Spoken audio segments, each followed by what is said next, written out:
അടുത്തത് തീർച്ചയായും നമുക്ക് ഓരോ വിദ്യാർത്ഥികളെ എങ്ങനെ ട്രീറ്റ് ചെയ്യണം, അല്ലെങ്കിൽ ഓരോ വിദ്യാർത്ഥികളെ എന്താണ് എയ്ഫർ കൊടുക്കുന്നത് എന്നൊക്കെ ഒരു സിസ്റ്റം ഡെവലപ്പ് ചെയ്ത് ആ സിസ്റ്റത്തിൽ ഒരുപാട് സൈക്കോളജി തലങ്ങളൊക്കെ പിറകിൽ കൈകാര്യം ചെയ്യുന്ന നമ്മുടെ one of the director and കഴിഞ്ഞ 11 വർഷമായി കൺസൾട്ടിങ് സൈക്കോളജിസ്റ്റ് ആയി വർക്ക് ചെയ്യുന്ന ഡയറക്ടറാണ്. അതോടൊപ്പം തന്നെ കേരളത്തിലുടനീളം സൈക്കോളജി ഡിപ്പാർട്ട്മെൻറ്റിൽ പ്രൊഫസറായിട്ട് വർക്ക് ചെയ്ത പ്ലസ് നമ്മളുടെ സ്വകാര്യ അഭിമാനമായിട്ടുള്ള JP ആണ് ഞാൻ ഇൻവൈറ്റ് ചെയ്യുന്നത്. ഹലോ, ഞാൻ സൈക്കോളജിസ്റ്റ് ആണെന്നുള്ള ആൾ പറഞ്ഞു. നിങ്ങളുടെ തോൽവിയുടെ സൈക്കോളജിക്കൽ വശമൊന്നും പറയാനല്ല ഞാൻ ഇവിടെ കയറിയത്. ചെറിയ നമ്മുടെ പ്രധാനപ്പെട്ട ഒരു അജണ്ട എന്ന് പറയുന്നത് ഇനി നടക്കാനിരിക്കുന്ന ഒരു കാര്യമാണ്. അതൊന്ന് കോർഡിനേറ്റ് ചെയ്യുക എന്നുള്ളത് മാത്രമാണ് എൻ്റെ റോളിൽ. ഞാൻ സൈക്കോളജിസ്റ്റ് ആയിരിക്കുമ്പോൾ ആക്ച്വലി ഒരു സൈക്കോളജിസ്റ്റ് എന്ന് പറയുന്നത്, ഇവിടെ സൈക്കോളജിസ്റ്റ് വേറെയുണ്ട്. ഞങ്ങൾ ഒരുപാട് കാര്യങ്ങൾ പഠിക്കുന്നുണ്ട്. ഒരുപാട് മെൻ്റൽ ഡിസോർഡേഴ്സിനെ കുറിച്ച് പഠിക്കുന്നുണ്ട്, ഒരുപാട് തെറാപ്പിസ്റ്റിനെ കുറിച്ച് പഠിക്കുന്നൊക്കെയുണ്ട്. പക്ഷേ നമുക്കൊരു കേസ് വരുമ്പോൾ, അല്ലെങ്കിൽ ഒരു ബുദ്ധിമുട്ടുള്ള വിഷമമുള്ളൊരു മനുഷ്യൻ വരുന്ന സമയത്ത് അവരെ ഏറ്റവും നന്നായിട്ട് സഹായിക്കാൻ പറ്റുന്ന, കണക്ട് ചെയ്യാൻ പറ്റുന്ന മേഖല എന്ന് പറയുന്നത് ഞാൻ പേഴ്സണലി അനുഭവിച്ച വേദനകൾ തന്നെ ആയിരിക്കും. ഇങ്ങനെ പറഞ്ഞാൽ, ഞാൻ എൻ്റെ ജീവിതത്തിൽ അനുഭവിച്ചിട്ടുള്ള വേദന അല്ലാത്ത ഒരു കേസ് എനിക്ക് വന്നാൽ എനിക്കൊന്നും ചെയ്യാൻ പറ്റാറില്ല. അഥവാ ഏത് അറിവിനേക്കാളും ഏത് തെറാപ്യൂട്ടിക് നോളജിനേക്കാളും വേറൊരു മനുഷ്യനുമായിട്ട് കണക്ട് ചെയ്യുകയും അയാളുടെ കൂടെ നടന്നിട്ട് അയാളെ സഹായിക്കാനും പറ്റാറ് അതേ വേദന നമ്മൾ അനുഭവിച്ചിട്ടുണ്ടെന്നുള്ള വരുമ്പോഴാണ്. ഞാൻ ഇവിടെ പറഞ്ഞത് എന്തിനാന്ന് ചോദിച്ചു കഴിഞ്ഞാൽ, ആക്ച്വലി ഗസല സംസാരിച്ച് കഴിഞ്ഞ സമയത്ത് ഞങ്ങൾ വീണ്ടും സംസാരിച്ചപ്പോൾ ഒരു കാര്യം എനിക്ക് കിട്ടി. അത് തന്നെയാണ് എനിക്ക് പറയാനുള്ളത്. ആക്ച്വലി ഗസല ഇവിടെ നിൽക്കുന്ന സമയത്തുള്ള ഒരു പ്രധാനപ്പെട്ട ഒരു കൺസേൺ എന്ത് പറയും എന്നുള്ളതായിരിക്കും. അങ്ങനെയൊക്കെ വളരെ ഉഷാറായിട്ട് സംസാരിച്ചു, വളരെ അടിപൊളിയായിട്ട് സംസാരിച്ചു. പക്ഷെ എന്നാൽ പോലും എന്താണ് ഇവിടെ ഏറ്റവും ആപ്റ്റായിട്ട് സംസാരിക്കുക എന്നുള്ള വേർഡിനെ കുറിച്ചൊക്കെ നമുക്ക് പലപ്പോഴും കൺഫ്യൂഷൻസ് ഉണ്ടാവും, അല്ലേ? അങ്ങനെ നിൽക്കുന്നതിൻ്റെ ഇടയിൽ ആൾ തന്നെ കഴിഞ്ഞ പ്രാവശ്യം അനുഭവിച്ച വേദനയെക്കുറിച്ചും ഇപ്രാവശ്യം അതുകൊണ്ടുണ്ടായിട്ടുള്ള ആശ്വാസത്തെക്കുറിച്ചും സംസാരിക്കാനും അതിൽ നിന്ന് എന്തെങ്കിലും നിങ്ങൾക്ക് ഉപകരിക്കുമെന്നുള്ള രീതിയിലാണ് ആൾ വന്നത്. പക്ഷെ അവിടെ ആൾ ഇവിടെ നിന്നിട്ട് ഷെയർ ചെയ്യുമ്പോൾ എങ്ങനെ പറയണം എന്നൊക്കെ ആലോചിച്ച് സംസാരിക്കുന്നതിൻ്റെ ഇടയിലും അതേ വിഷമം, വേദന അനുഭവിച്ച 1-2 പേരെ ആൾ ഇവിടെ നിന്ന് കണക്ട് ചെയ്തു. അങ്ങനെ പറഞ്ഞാൽ സെഷൻ കഴിഞ്ഞിട്ട് എന്നോട് വന്നിട്ട് പറഞ്ഞു, 1-2 പേര് കുറച്ച് വിഷമത്തിലാണ് ഇരിക്കുന്നതെന്ന് തോന്നുന്നു, ഞാനൊന്ന് സംസാരിച്ചോട്ടെ എന്ന് ചോദിച്ചു എന്നോട്. ഇവിടെ ഇരുന്നിട്ട് കണക്ട് ചെയ്തു. ഞാൻ പറയണത് സൈക്കോളജിക്കലി അല്ലെങ്കിൽ ഒരുപാട് മോട്ടിവേഷൻ ക്ലാസ്സോ കാര്യങ്ങളോ ഒന്നുമല്ല. നിങ്ങൾക്ക് ഇവിടെ ഏറ്റവും കൂടുതൽ ഉപകാരപ്പെടാൻ പോകുന്നത് വേറെ ഒന്നുമില്ല, നിങ്ങൾ പരസ്പരം കണക്ട് ചെയ്യപ്പെടുമ്പോഴാണ്. ഉപദേശം എന്ന് പറയുന്ന സാധനം ഉണ്ട്, നമുക്കാർക്കും ഇഷ്ടമല്ല. പക്ഷെ ഒരു സാധനം ഉപദേശമാവും. അഥവാ നമ്മൾ പലപ്പോഴും പറയില്ലേ, നമ്മളൊക്കെ നമ്മുടെ ലൈഫിൽ മാത്രം എക്സ്പേർട്ട്, വേറൊരാളുടെ ലൈഫിൽ എക്സ്പേർട്ട് ഒന്നല്ല, വേറൊരാൾക്ക് ഉപദേശം കൊടുക്കാൻ നമ്മൾ ആരുമല്ല. പക്ഷേ എക്സ്പേർട്ട് ആവണ്ട, വേറൊരാളുടെ ലൈഫിൽ കമൻറ്റ് ചെയ്യാനുള്ള യോഗ്യത ഉണ്ടാവും എപ്പോഴാന്ന് വെച്ച് കഴിഞ്ഞാൽ അയാളുടെ വേദന നമുക്ക് മനസ്സിലാവുകയും എമ്പതൈസ് ചെയ്യുകയും അതിൻ്റെ കൂടെ നടക്കാൻ പറ്റുമ്പോഴുമാണ്. അതിന് നമ്മളെപ്പോഴും സഹായിക്കുക അതേ വേദന നമ്മൾ എവിടെയെങ്കിലൊക്കെ അനുഭവിച്ചിട്ടുണ്ടെങ്കിലാണ്. അതുകൊണ്ടാണ് ഇവിടെ നിന്നിട്ട് 2 മനുഷ്യന്മാരാൾ കണക്ട് ചെയ്തത്, സംസാരിക്കണമെന്ന് തോന്നിയത്. അപ്പോൾ ഉപദേശത്തിൻ്റെ അപ്പുറം ഉപദേശം എവിടെയാണെന്ന് വെച്ച് കഴിഞ്ഞാൽ, ഒരാൾ അയാളുടെ വേദനയോ വിഷമമോ പറയുമ്പോൾ ഒരാൾ ലോജിക്കലി മാത്രം റെസ്പോണ്ട് ചെയ്യുമ്പോഴാണ് അത് ഉപദേശമാവുക. അതിനൊരു സൊല്യൂഷൻ കൊടുക്കാൻ ശ്രമിക്കുമ്പോഴാണ് ഒരു ഉപദേശമാവുക. ഇവിടെ നിങ്ങൾ പോകുന്ന സമയത്ത് നേരത്തെ ആഷിക്ക് പറഞ്ഞതുപോലെ എക്സാം, നെക്സ്റ്റ് ടൈം നിങ്ങൾ എഴുതുന്നുണ്ടോ ഇല്ലേ എന്നുള്ളതൊന്നും എയ്ഫറിൻ്റെ വിഷയമല്ല. അത് എയ്ഫറിൻ്റെ ഡയറക്ടറായിട്ട് തന്നെ എനിക്ക് പറയാൻ പറ്റും. നിങ്ങളിവിടെ തിരിച്ച് കോഴ്സിൽ ജോയിൻ ചെയ്യാമെന്നോ എക്സ്റ്റൻഷൻ എടുക്കാമെന്നോ നിങ്ങളിനി നെറ്റ് എക്സാം എഴുതി പാസ്സാവുക എന്നുള്ളതൊന്നും പ്രധാനപ്പെട്ട കൺസേൺ അല്ല. പ്രധാനപ്പെട്ടൊന്നും ഇത്രയേ ഉള്ളൂ, നമ്മൾ എന്തൊക്കെ നേടിയാലും തിരിച്ചു വരുന്നത് നമ്മളെ കൂടെയുള്ള ഒരുപാട് മനുഷ്യന്മാരുടെ ഇടയിലേക്ക് തന്നെയാണ്. അത് തന്നെയാണ് ഏറ്റവും ഇമ്പോർട്ടൻറ്റ്. നമ്മുടെ കൂടെ കിട്ടുന്ന യാത്രയിൽ കൂടെ കിട്ടുന്ന കണക്ട് ചെയ്യാൻ പറ്റുന്ന ഒരുപാട് മനുഷ്യന്മാർ, അങ്ങനെയുള്ള പ്രധാനപ്പെട്ട കുറച്ച് കണക്ഷൻസും അതിൽ നിന്നുള്ള റിഫ്ലക്ഷൻസുമാണ് ഈ പ്രോഗ്രാമിൻ്റെ അൾട്ടിമേറ്റ് എയിം എന്ന് പറയുന്നത്. അപ്പോൾ നമ്മൾ ചെയ്യാൻ പോണത് വേറെ ഒന്നുമില്ല. നിങ്ങൾ അടുത്തതിലേക്ക് എന്ത് ചെയ്യണമെന്നോ എങ്ങനെ പഠിക്കണമെന്നോ ഒന്നും ഇവിടെ ഡിസ്കസ് ചെയ്യേണ്ട. പക്ഷെ നിങ്ങൾ നിങ്ങളുടേതായിട്ടുള്ള ഓരോരുത്തരുടെ സ്പേസിൽ ആ നെറ്റ് എക്സാമിന് വേണ്ടി ശ്രമിച്ചവരാണ്. പല സമയത്ത് പല ആവർത്തി ശ്രമിച്ചവരിതിലുണ്ട്. ഒറ്റ പ്രാവശ്യം ശ്രമിച്ചതാണെങ്കിലും ആ നഷ്ടത്തിൻ്റെ വിഷമം അനുഭവിച്ചവരുണ്ട്. നിങ്ങളെ പരസ്പരം ഷെയർ ചെയ്യുക, പരസ്പരം കേൾക്കുക, പരസ്പരം കണക്ട് ചെയ്യുക. ഇതാണ് ഈ പ്രോഗ്രാമിൻ്റെ ഏറ്റവും പ്രധാനപ്പെട്ട ഒരു അജണ്ട എന്ന് പറയുന്നത്. ഇപ്പോൾ ഒന്നുമില്ല, നിങ്ങളെ ചെറിയ ചെറിയ ഗ്രൂപ്പ്സ് ആക്കിയിട്ട് ഈ ഏരിയയിൽ മൊത്തമായിട്ട് നമ്മൾ പല സ്ഥലത്ത് പോയിട്ടിരിക്കാം. ഇരിക്കുന്ന സമയത്ത് നിങ്ങൾ ആ സമയം നിങ്ങൾക്ക് ഏകദേശം അരമണിക്കൂറോളം സമയമുണ്ട്. ഈ അരമണിക്കൂർ സമയത്തിനുള്ളിൽ ചെറിയ ഗ്രൂപ്പായിരിക്കും. നിങ്ങളെ പരസ്പരം സംസാരിക്കുക, പറയുക. അതിൽ നിങ്ങൾ ഒരിക്കലും എന്ത് ചെയ്യണ്ട, നാളെയിലേക്ക് എന്ത്, അടുത്ത പ്രിപ്പറേഷൻ എന്ത്, ഇതിനെക്കുറിച്ചൊന്നും പറയണമെന്നില്ല. പക്ഷേ നിങ്ങൾ എങ്ങനെയായിരുന്നു പ്രിപ്പയർ ചെയ്തത്, നിങ്ങൾ എന്തൊക്കെയായിരുന്നു ഫേസ് ചെയ്തത്, കിട്ടാതിരുന്നപ്പോൾ നിങ്ങൾക്ക് എന്ത് ഫീൽ ചെയ്തു, നിങ്ങൾ ഏതിലൂടെയാണ് ആ യാത്ര നിങ്ങൾ ചെയ്തത് എന്നുള്ളത് എല്ലാവർക്കും ആ അരമണിക്കൂർ ഉപയോഗിച്ച് ഷെയർ ചെയ്യാൻ പറ്റുന്ന രീതിയിൽ നിങ്ങളുടെ ഗ്രൂപ്പിൽ നിങ്ങൾ ഷെയർ ചെയ്യുക, സംസാരിക്കുക. കുറച്ച് കോർഡിനേറ്റേഴ്സ് ഇവിടെ ഉണ്ട്. അവർ നിങ്ങളുടെ ഗ്രൂപ്പിൻ്റെ ഭാഗമായിരിക്കും. പക്ഷെ അവരും നിങ്ങളെ ഇങ്ങനെ പഠിക്കണം കേട്ടോ അടുത്ത പ്രാവശ്യം എന്ന് പറഞ്ഞിട്ട് ഉപദേശിക്കാൻ വേണ്ടിയിട്ടല്ല. അവരും മിണ്ടില്ല, അവരും കേൾക്കുകയുള്ളൂ. ചെയ്തൂടെ?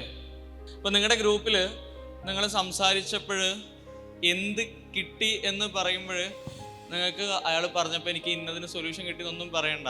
ബട്ട് എന്തോന്നും ഫീൽ ചെയ്തില്ലേ പരസ്പരം കേട്ടപ്പോൾ, പരസ്പരം ഷെയർ ചെയ്തപ്പോൾ?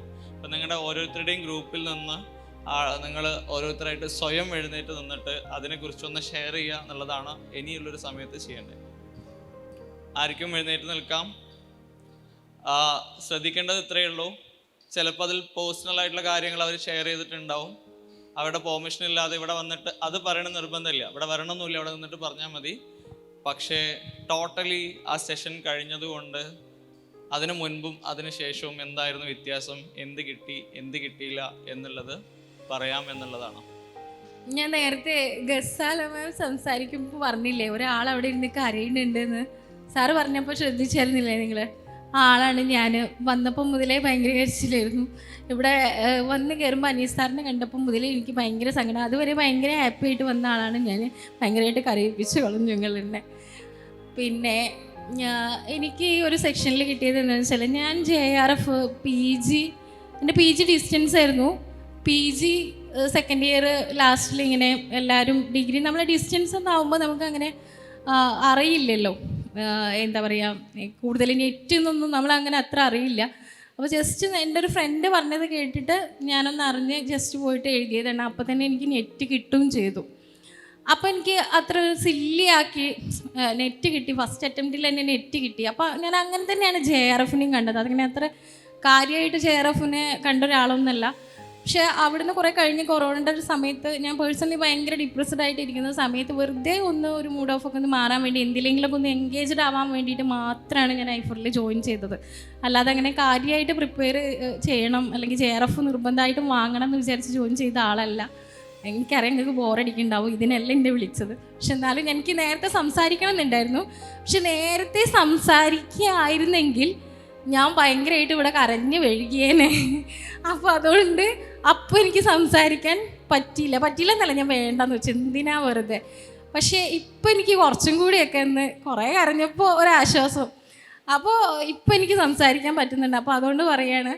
അപ്പോൾ ഞാൻ അത് കഴിഞ്ഞിട്ട് ഈ പറയുന്ന ഐഫറിൽ നിന്ന് ഇതുപോലെ കോളുകളൊക്കെ വരും. അപ്പോൾ ഞാൻ ഭയങ്കര സിമ്പിളായിട്ട് ശ്രമിക്കാം, മെൻറ്റേഴ്സൊക്കെ വിളിച്ചിട്ട് നന്നായിട്ട് ട്രൈ ചെയ്യട്ടോ എന്നൊക്കെ പറയുമ്പോൾ എന്ത് ട്രൈ ചെയ്യുന്നു, നമ്മളവിടെ കുട്ടികളെ നോക്കുന്നു, നമ്മുടെ ജോലി ചെയ്യുന്നു.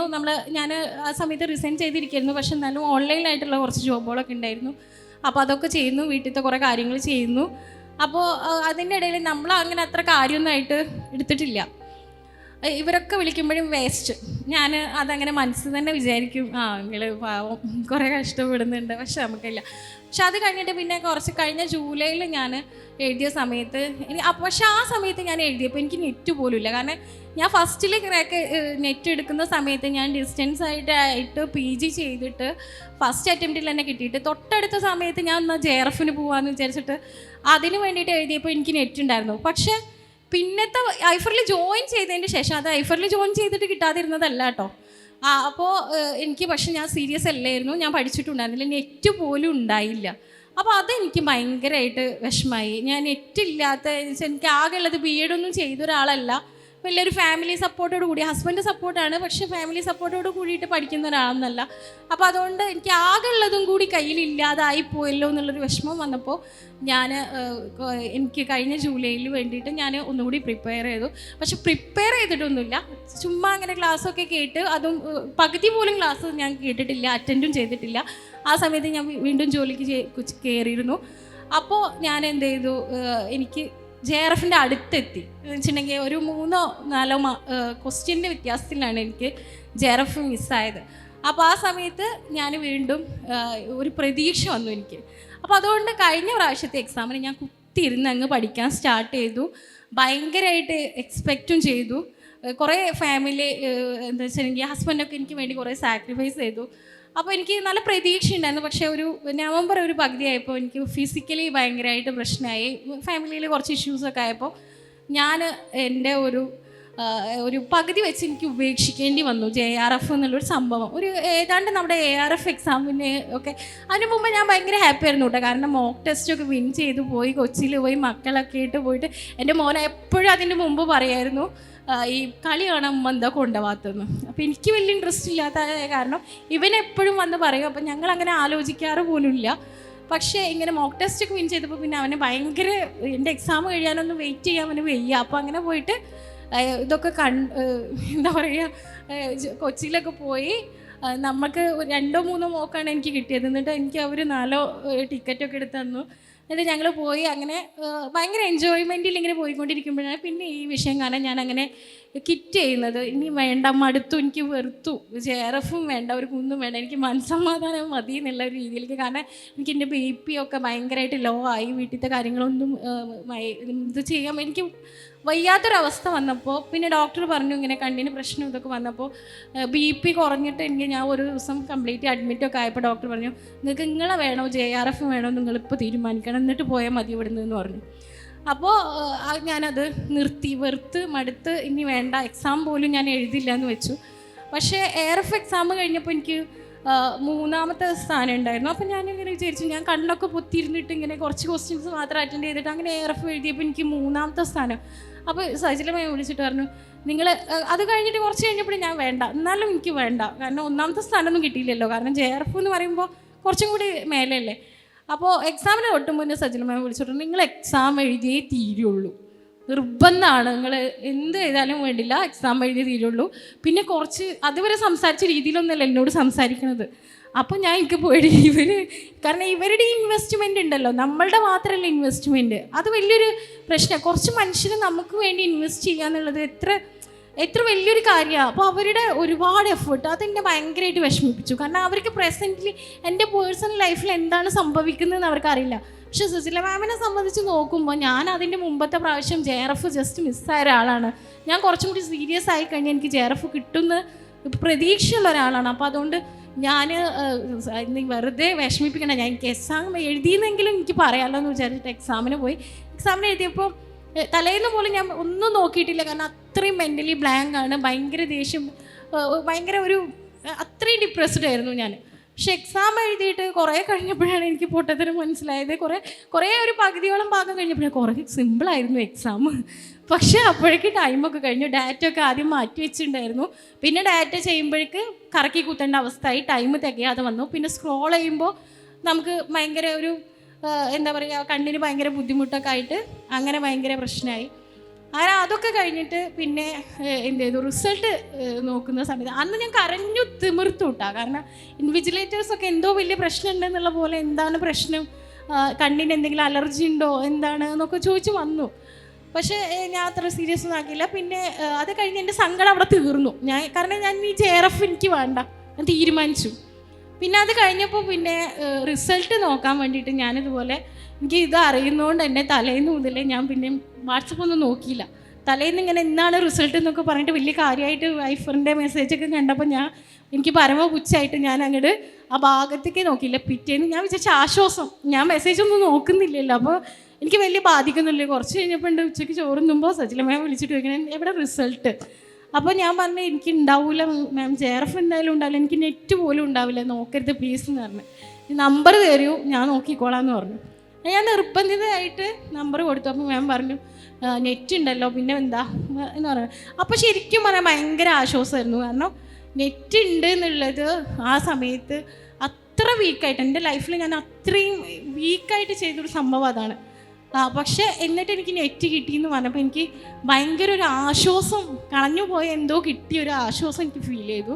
അപ്പോൾ എനിക്ക് ആ വിഷമമൊക്കെ കുറേ മാറിയിരുന്നു കേട്ടോ. പിന്നെ എന്താണെന്നറിയില്ല, ഇന്ന് ഇവിടെ വന്നപ്പോൾ മുതൽ എനിക്ക് ആ ഒരു നമ്മൾ ആ പ്രിപ്പയർ ചെയ്യുമ്പോൾ ഉണ്ടായ നമ്മുടെ ഒരു മെൻറ്റാലിറ്റിയും നമ്മുടെ ആ ഓരോ ദിവസങ്ങളും, ഇപ്പോൾ രാത്രിയിൽ അനിൽ സാറ് ARF ക്ലബ്ബ് 5 മണിക്ക് എന്നുള്ളത് 4 മണിക്ക് സ്റ്റാർട്ട് ചെയ്യാമെന്ന് പറഞ്ഞ സമയത്തൊക്കെ ഞാൻ ഒരു 10 മണി മുതൽ കണ്ടിന്യൂസ് ആയിട്ട് ഇരുന്ന് 6 മണിക്ക് പിന്നെ അടുക്കളയിൽ കയറി, പിന്നെ അത് കഴിഞ്ഞ് കുട്ടികളെ 9 മണിക്ക് പോയി ഉറങ്ങുന്ന രീതിയിൽ അത്രയും 6 മണിക്കൂറൊക്കെ കണ്ടിന്യൂസ് ആയിട്ട് ഇരിക്കുന്ന രീതിയിലേക്ക് വരെ പോയിട്ടുണ്ടായിരുന്നു. അത്രയും നന്നായിട്ട് ഞാൻ എൻ്റെ ലൈഫിൽ ഒന്നിനും വേണ്ടിയിട്ട് ഇങ്ങനെ എഫേർട്ട് ഇട്ടിട്ടില്ല. അതുകൊണ്ടായിരിക്കും ചിലപ്പോൾ എനിക്ക് ഇത്ര അധികം ഒരു വിഷമം തോന്നിയത്. അപ്പോൾ എനിക്ക് ഇവിടെ വന്നപ്പോൾ ഇവരുമായിട്ട് സംസാരിച്ചപ്പോൾ, അപ്പം നമ്മൾ ചോദിച്ച കാര്യം ഇതാണ്, ഇവരായിട്ട് സംസാരിച്ചപ്പോൾ എനിക്ക് അവരെല്ലാവരും നെറ്റില്ലാത്തവരാണ് കേട്ടോ. അപ്പോൾ എനിക്ക് ഭയങ്കര സന്തോഷം തോന്നി. നേരത്തെ പറഞ്ഞ പോലെ അവർ നെറ്റിന് വേണ്ടി ഭയങ്കരമായിട്ട് കഷ്ടപ്പെടുകയാണ്. അപ്പോൾ എനിക്ക് നെറ്റുണ്ട്. അപ്പോൾ എനിക്ക് ആ ഒരു സന്തോഷം തോന്നി. പിന്നെ കുറേ പേര് വെറുതെ സമയം കളഞ്ഞവരുണ്ട്, കുറച്ച് പേര്. അപ്പോൾ എനിക്ക് തോന്നി ഞാൻ ഒരു സമയം വെറുതെ കളഞ്ഞിട്ടില്ല. ഒന്നെങ്കിൽ ഞാൻ ഒരു ദിവസം എന്ത് ചെയ്താലും ഒന്നെങ്കിൽ എൻ്റെ ഫാമിലിക്ക് എന്തെങ്കിലും ഗുണമുണ്ടാവും, കുട്ടികൾക്ക് ഗുണമുണ്ടാവും, അല്ലെങ്കിൽ ഞാൻ വെറുതെ ഇരുന്നിട്ട് എനിക്ക് JRF കിട്ടാതിരുന്ന ഒരാളല്ല ഞാൻ ഫുൾ ബിസി ആയിട്ട് അങ്ങനെ ലൈഫിന് അത്ര സീരിയസ് അല്ലാതെ കാണുന്ന ആളൊന്നുമല്ല. അപ്പോൾ അങ്ങനെയുള്ള ഒരാളാണ്. അപ്പോൾ എനിക്ക് തോന്നി ഞാൻ വെറുതെ ഇരുന്നിട്ടില്ല, എന്തെങ്കിലും ഒരു ഇൻവെസ്റ്റ്മെൻറ്റ് എവിടെയെങ്കിലും ഉണ്ടായിട്ടുണ്ട്. അപ്പോൾ അതുകൊണ്ട് എനിക്ക് ഇപ്രാവശ്യം ഞാൻ എക്സാം കിറ്റ് ചെയ്യുമ്പോൾ പോലും എനിക്കത് ഇതിൻ്റെ വേറൊരു പല രീതിയിൽ മറ്റുള്ളവരെ സഹായിക്കാൻ പറ്റിയിട്ടുണ്ട്. അപ്പോൾ അതുകൊണ്ട് എനിക്ക് അതും ഓക്കെ ആയിട്ട് എനിക്ക് ഫീൽ ചെയ്തു. പിന്നെ എനിക്ക് വേറൊരു കാര്യം പറയാനുള്ളത്, എനിക്ക് ഭയങ്കര ഇഷ്ടമുള്ളൊരു മനുഷ്യനാണ് കേട്ടോ അനിൽ സാറ്. അതെന്താ വെച്ചിട്ടുണ്ടെങ്കിൽ ചിലപ്പോൾ നിങ്ങൾക്കൊക്കെ അങ്ങനെ ആയിരിക്കുമല്ലേ, കുറേ പേർക്കൊക്കെ നമ്മുടെ ഫാമിലിയിലെ ഒരാളെ പോലെയൊക്കെ ആയി തുടങ്ങിയിട്ടുണ്ടാവും.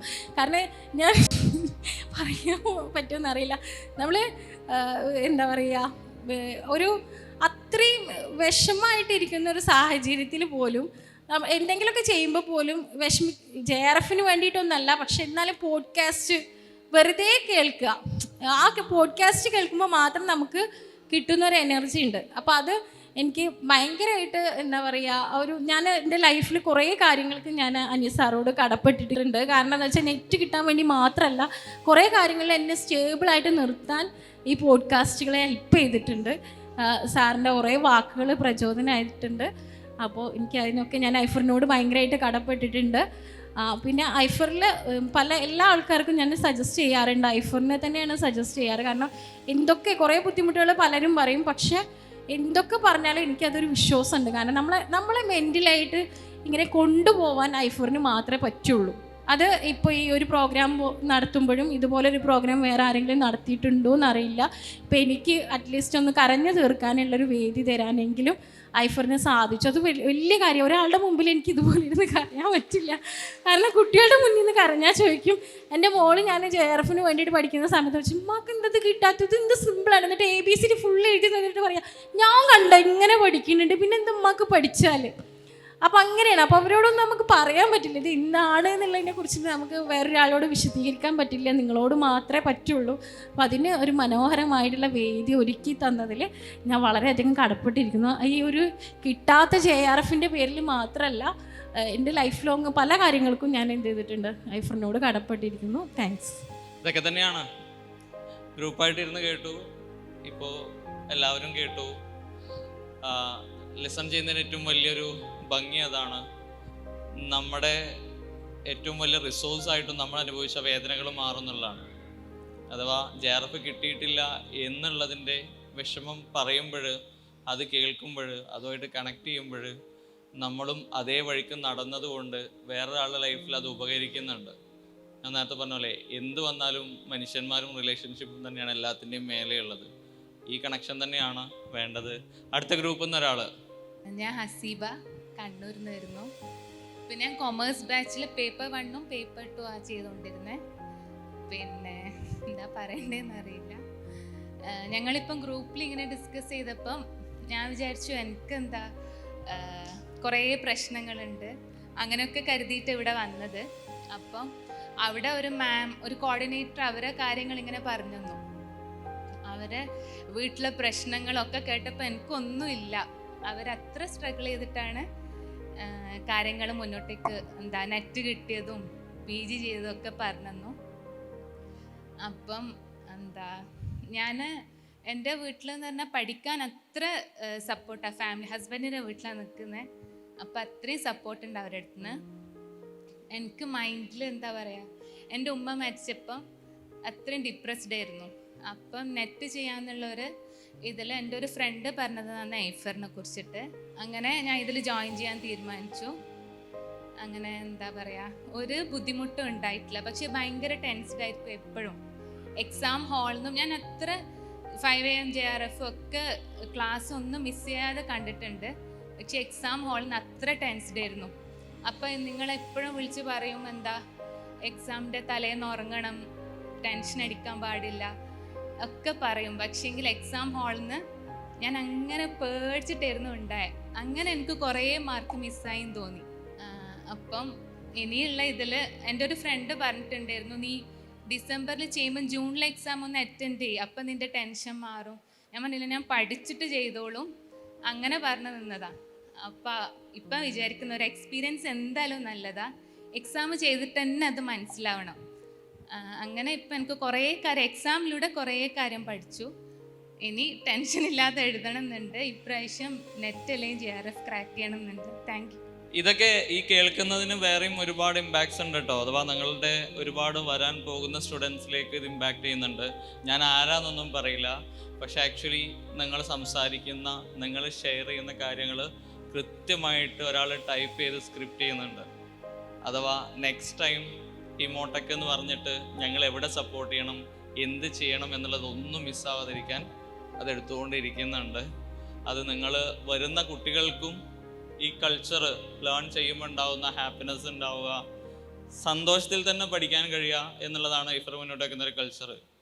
ആ കൾച്ചറിലേക്ക് കോൺട്രിബ്യൂട്ട് ചെയ്യാൻ വേണ്ടിയിട്ട് ഇത് ഓരോന്നും എന്ത് ചെയ്യുന്നുണ്ട്, ഒരു റിസോഴ്സായിട്ട് ഐഫറിന് മാറുന്നുമുണ്ട്. അടുത്ത ഗ്രൂപ്പ്. ഹലോ എവരിവൺ, എൻ്റെ പേര് ആര്യശ്രീ. ഞാൻ സെൻട്രൽ യൂണിവേഴ്സിറ്റി ഓഫ് പഞ്ചാബിൽ നിന്ന് MA സൈക്കോളജി കംപ്ലീറ്റ് ചെയ്തു. എൻ്റെ മെൻറ്റർ നബീൽ സാറായിരുന്നു, ഇപ്പം ഷിഫാന മാം ആണ്. അപ്പം എൻ്റെ ഒരു മൈൻഡിൽ work hard in silence, let success B the noise എന്ന് പറയുമല്ലോ. ഞാനിങ്ങനെ PG കഴിഞ്ഞ് വന്നപ്പം, PG എന്ന് പറയുന്ന സമയത്ത് ഞാൻ ഹോസ്റ്റലിൽ പഞ്ചാബിൽ എല്ലാവരെയും കൂടെ അടിച്ചു പൊളിച്ച് ഭയങ്കര ഹാപ്പി ആയിട്ട്, നമുക്ക് എന്തെങ്കിലും മൂഡ് ഓഫ് ആയി കഴിഞ്ഞ് കഴിഞ്ഞാൽ നമ്മളെ താങ്ങാൻ വേണ്ടി കുറേ ആൾക്കാർ, അങ്ങനെയുള്ളൊരു സിറ്റുവേഷനിൽ പെട്ടെന്ന് PG കഴിഞ്ഞ് വീട്ടിലോട്ട് എത്തിയ സമയത്ത് ഭയങ്കര ഒറ്റയ്ക്കാണ്, നമ്മൾ ഒറ്റയ്ക്ക് ഇരുന്ന് പഠിക്കണം, ആ ഒരു സിറ്റുവേഷനിലേക്കാണ് എത്തിയത്. അപ്പോൾ എൻ്റെ സ്റ്റോറി ഞാൻ 4th ഗ്രൂപ്പിലുള്ള ആൾക്കാർക്കൊക്കെ ഒരു ഇതറിയാം. അപ്പോൾ ഞാൻ അങ്ങനെ ഒറ്റയ്ക്ക് ഇരുന്ന് പഠിക്കുന്ന സമയത്ത് നമ്മൾ എല്ലാവരും ചോദിക്കും, ഞാൻ LKG തൊട്ട് PG വരെ ഒരു ബ്രേക്കും എടുക്കാതെയാണ് ഇതുവരെ പഠിച്ചത്. ഇപ്പം ഡിഗ്രി കഴിഞ്ഞ് കഴിഞ്ഞപ്പം CUET എൻട്രൻസ് എക്സാം എഴുതി, ഇന്ത്യയിലെ ഒരുവിധം എല്ലാ സെൻട്രൽ യൂണിവേഴ്സിറ്റിയിലും സൈക്കോളജിയിൽ അഡ്മിഷൻ കിട്ടി. അതിൽ നിന്ന് ഞാൻ ചൂസ് ചെയ്തത് പഞ്ചാബായിരുന്നു. അങ്ങനെ PGക്ക് ശേഷം ഫസ്റ്റ് ടൈം എടുക്കുന്ന ഒരു ബ്രേക്കാണ് ഇപ്പം നെറ്റ് ആൻഡ് JRF പ്രിപ്പറേഷൻ എന്ന് പറഞ്ഞു കഴിഞ്ഞാൽ. അപ്പം ഈ PGക്ക് അഡ്മിഷൻ എടുത്തു കഴിഞ്ഞ് ഫസ്റ്റത്തെ ഒരു 2 സെമിസ്റ്ററിൽ ഞാൻ വിചാരിച്ചത് PSC കോച്ചിങ്ങിന് പോകാം, ആ ഒരു ഫീൽഡിലോട്ട് ഇറങ്ങാമെന്നായിരുന്നു. പക്ഷേ എൻ്റെ കൂടെയുള്ള ആൾക്കാരൊക്കെ ഫുൾ നെറ്റ് JRF ഒക്കെ എഴുതിക്കൊണ്ടിരിക്കുകയായിരുന്നു. അപ്പോൾ ലാസ്റ്റ് 3 and 4 സെമിസ്റ്ററിലാണ് നെറ്റ് എടുക്കണം, നെറ്റിൻ്റെ ഇമ്പോർട്ടൻസ് എത്രത്തോളം ഉണ്ട് എന്നുള്ളത് മനസ്സിലാക്കിയത്. അപ്പോൾ എൻ്റെ ഫേവറേറ്റ് ആയിട്ടുള്ളൊരു അച്ഛൻ മിലിറ്ററിയിലായതുകൊണ്ട് ആ ഒരു ഫീൽഡിലോട്ട് എനിക്ക് ഭയങ്കര ഇൻട്രസ്റ്റ് ആയിരുന്നു. അപ്പം DRDOയിൽ സൈക്കോളജിസ്റ്റായിട്ട് കയറണം എന്നൊരാഗ്രഹം എനിക്കുണ്ടായിരുന്നു. അപ്പോൾ എന്തിനാണെങ്കിലും ബേസിക് ആയിട്ടുള്ളൊരു ക്വാളിഫിക്കേഷൻ എന്ന് വെച്ച് കഴിഞ്ഞാൽ നെറ്റാണ്. ഇൻ്റർവ്യൂ അറ്റൻഡ് ചെയ്യുകയാണെങ്കിലും എന്ത് കാര്യമാണെങ്കിലും. അപ്പം നെറ്റ് എഴുതിയെടുക്കുക എന്നുള്ളത് വലിയൊരു കാര്യമാണ്. പിന്നെ ഞാൻ PG കഴിഞ്ഞ് ഫസ്റ്റ് ഈ ഐഫറിൽ ജോയിൻ ചെയ്ത ഫസ്റ്റ് 2 months എനിക്ക് അവിടെ നിന്ന് തന്നെ ലാസ്റ്റ് സെമിസ്റ്ററിൽ ചെയ്ത റിസർച്ചും അതിൻ്റെ പേപ്പർ പബ്ലിക്കേഷൻ, ഇൻ്റർനാഷണൽ കോൺഫറൻസ്, അങ്ങനത്തെ കാര്യങ്ങളൊക്കെ ആയിട്ട് കുറച്ച് കൂടുതൽ ഫോക്കസ് ചെയ്യാൻ പറ്റിയില്ല. പക്ഷേ അപ്പോഴേക്കും നമുക്കറിയാം നമ്മളെ ലൈവ് ക്ലാസ്സസ് നടന്നുകൊണ്ടിരിക്കുകയാണ്, റെക്കോർഡഡ് ക്ലാസ്സസ് ഒരുപാടുണ്ട്. ഇതൊക്കെ ഫസ്റ്റ് തന്നെ ഐഫറിൽ വരുന്നതിന് മുന്നേ ഞാൻ വിചാരിച്ചോ ഇതൊക്കെ സിമ്പിളാണ്, 20 മൊഡ്യൂൾസേ ഉള്ളൂ, ഇത്ര ഇന്ന മൊഡ്യൂളിൽ ഒരു 3 ദിവസം കൊണ്ട് ഇത്ര മൊഡ്യൂൾ തീർക്കാം, അങ്ങനെ ഈസി ആയിട്ട് തീർക്കാമെന്ന് വിചാരിച്ചിട്ടാണ് ഞാൻ അവിടെ പോയത്. പക്ഷേ ഓരോ വീഡിയോസ് എടുത്ത് നോക്കുമ്പോൾ അതിൽ കൂടുതൽ ഇൻഡെപ്തായിട്ട് നന്നായിട്ട് പഠിച്ചു കഴിഞ്ഞാലേ അതിലെ ക്വസ്റ്റ്യൻസ് സോൾവ് ചെയ്യാൻ പറ്റുമെന്ന് എനിക്ക് മനസ്സിലായി. പിന്നെ എന്താ പറയുക, ഞാനെന്ന് വെച്ച് കഴിഞ്ഞാൽ ഒരു കൈൻഡ് ഓഫ് പെർഫെക്ഷനിസ്റ്റ് എന്നൊക്കെ പറയാം. എന്ന് വെച്ച് കഴിഞ്ഞാൽ ഒരു ടോപ്പിക് എടുത്തു കഴിഞ്ഞാൽ ആ ടോപ്പിക്കിലെ കംപ്ലീറ്റ് കാര്യങ്ങൾ, ഇപ്പോൾ ഒരു ടോപ്പിക്കിലെ റെക്കോർഡഡ് ക്ലാസ്സസ് കാണുന്നു, അതിലെ ലൈവ് കാണുന്നു, PYQ അറ്റൻഡ് ചെയ്യുന്നു, അങ്ങനെ പഠിച്ചു വരുമ്പോഴേക്കും നമുക്ക് ലാസ്റ്റത്തെ കവർ ചെയ്യാൻ പറ്റിയില്ല കുറച്ച് ലാസ്റ്റിലോട്ട്. പക്ഷേ നബീൽ സാറാണെങ്കിൽ നമ്മളെപ്പോൾ മെസ്സേജ് അയച്ചു കഴിഞ്ഞാലും ഫുൾ ഡൗട്ട് ക്ലിയർ ചെയ്യാനും എല്ലാത്തിനും നബീൽ സാർ ഭയങ്കര സപ്പോർട്ടായിരുന്നു. പിന്നെ ഇപ്പം ഈ ഗ്രൂപ്പായിട്ട് ഡിസ്കസ് ചെയ്ത സമയത്ത് ഞാൻ പഠിച്ചൊരു ലെസൺ എന്താണെന്ന് വെച്ച് കഴിഞ്ഞാൽ, ഞാനിപ്പോൾ മാരീഡ് അല്ല, എനിക്ക് കുട്ടികളൊന്നുമില്ല. പക്ഷേ അതിൽ മാരീഡായിട്ട് ഹസ്ബൻഡിൻ്റെ വീട്ടിൽ നിന്ന് പഠിക്കുന്നവരുണ്ട്, അതുപോലെ കുട്ടികളുള്ളവരുണ്ട്, കുട്ടികളെ നോക്കണം, ഫാമിലി ഇഷ്യൂസ് ഉണ്ട്. അപ്പോൾ അതൊക്കെ വെച്ച് നോക്കുമ്പോൾ നമുക്ക് അങ്ങനത്തെ കാര്യങ്ങളൊന്നുമില്ല, നമുക്ക് സ്വന്തമായിട്ടുള്ള കാര്യങ്ങൾ മാത്രമേ ഉള്ളൂ. പിന്നെ എൻ്റെ വീട്ടിലിപ്പോൾ അമ്മ പുറത്താണുള്ളത്, അപ്പം വീട്ടിലെ കുറച്ച് കാര്യങ്ങളൊക്കെ നോക്കാനുണ്ട്. അപ്പോൾ എന്തൊക്കെയാണെങ്കിലും കഴിഞ്ഞ വർഷത്തെ ഒരു എക്സ്പീരിയൻസ് ഉണ്ടാവുമല്ലോ, ആ ഒരു സിലബസിൻ്റെ ഇൻഡെപ്ത് ആയിട്ടുള്ള കാര്യങ്ങൾ എത്രത്തോളം പഠിക്കാനുണ്ട്, എത്ര ടൈം ഇൻവെസ്റ്റ് ചെയ്യണം, എങ്ങനെ പഠിക്കണം, അങ്ങനത്തെ മൊത്തത്തിലുള്ളൊരു കാര്യങ്ങൾ IFR ഫസ്റ്റ് ജോയിൻ ചെയ്തുകൊണ്ട് എനിക്ക് കിട്ടി. അപ്പോൾ ഇനി ഞാൻ ഇപ്പോൾ എക്സ്റ്റെൻഡ് ചെയ്തപ്പോൾ എനിക്ക് മനസ്സിലായി ഇനി എങ്ങനെയാണ് പഠിക്കേണ്ടതെന്നുള്ളത്. അപ്പം ഇനി ഇങ്ങനെ പഠിച്ചിട്ട് അടുത്ത തവണ ക്വാളിഫൈഡ് ആവണമെന്നാണ് ആഗ്രഹം. അങ്ങനെ ഈ ഒരു വേദി ഒരുക്കിയതിന് താങ്ക് യു. പിന്നെ എല്ലാവരും കാണാൻ പറ്റിയതിൽ ഭയങ്കര സന്തോഷം.